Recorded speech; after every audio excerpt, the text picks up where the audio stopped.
এটা হচ্ছে একটা মূলা ক্ষেত। অনেক সুন্দর দেশীয় সবজি এবং দেশীয় শাক। এই মূলাতে মূলা খেলে আপনার হজম শক্তি বৃদ্ধি পাবে এবং হজম শক্তি বৃদ্ধি পাবে।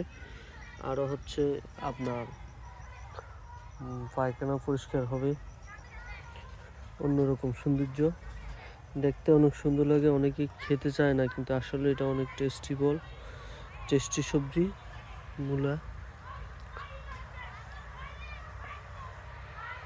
এর থেকে অনেক টাকার আগাম সবজি হিসেবে অনেক টাকা করা যায়। মূলা গাছগুলো অনেক ছোট এখনো, কিন্তু মূলা আছে। মূলা কিভাবে লাগানো হয়, অপরূপ সৌন্দর্য সৃষ্টির অপরূপ সৌন্দর্য এটা।